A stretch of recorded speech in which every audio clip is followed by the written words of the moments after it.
Assalamualaikum warahmatullahi wabarakatuh. Perkenalkan, nama saya Cindy Dwi Putri dari Prodi S1 Sistem Informasi. Di sini saya akan menjelaskan tugas review artikel dari mata kuliah pengukuran evaluasi SITI. Yaitu di sini saya akan mereview dari jurnal yang berjudul Analisis dan Evaluasi Penerapan Sistem Informasi Smart Library Amikom Research Center dengan metode PICIS Framework. Jurnal ini diikuti pada tahun 2019, yaitu dengan penulis Dwiantoro, publikasi dari Jurnal Ilmu Perpustakaan dan Informasi IAIN Curup. Jurnal ini mengevaluasi tentang Sistem Informasi Smart Library, yaitu Amikom Research Center.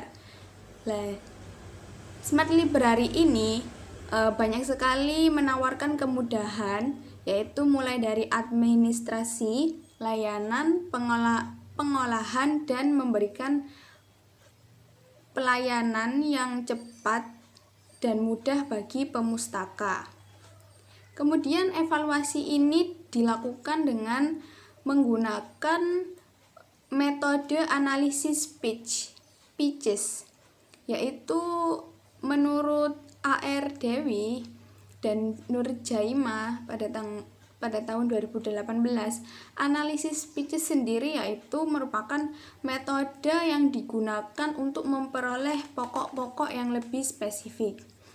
Dengan melakukan pendekatan menggunakan metode analisis PICIS ini diharapkan memberikan penilaian secara menyeluruh tentang penerapan sistem yang digunakan, dan hasil yang didapatkan dari analisisnya itu dapat menjadi acuan untuk terus mengembangkan sistem dengan kemajuan yang lebih baik lagi.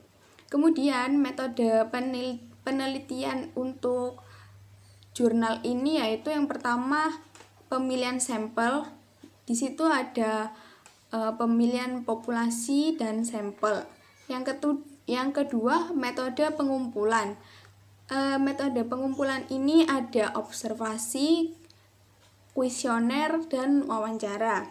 Kemudian yang ketiga ada pengukuran data. Yang keempat uji validitas dan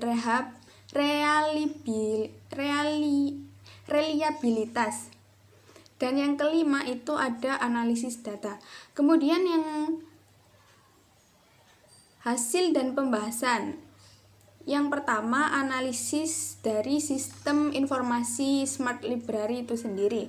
Pasti ada kekurangan dan kelebihan. Yang pertama, kelebihan pengguna sistem ini dapat menggunakan tombol bantuan tanpa harus mengeklik menu yang ada di bagian atas, yaitu contoh F1 digunakan untuk membuka proses peminjaman. Kemudian untuk F2 bisa untuk pengembalian, yang F4 untuk data buku, F5 mencetak stiker atau barcode, yang F6 ada untuk pencarian, dan yang terakhir itu F7 untuk melihat tugas akhir atau kumpulan skripsi. Kemudian yang kedua adalah kekurangan sistem.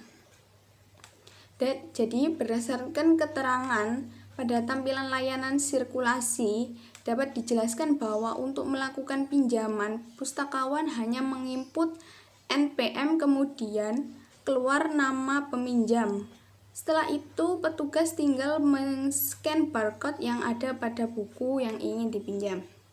Kemudian ada analisis data. Yang pertama, hasil dan analisis domain perform. Untuk hasilnya itu sangat baik, jadi bisa disimpulkan bahwa performance-nya pada sistem informasi ini bisa dikatakan positif tentang kinerja sistem tersebut. Yang kedua ada hasil dan analisis domain information. Kategorinya juga sangat baik dan bisa memberikan dampak positif. Yang ketiga ada hasil dan analisis domain ekonomik. Hasilnya juga baik.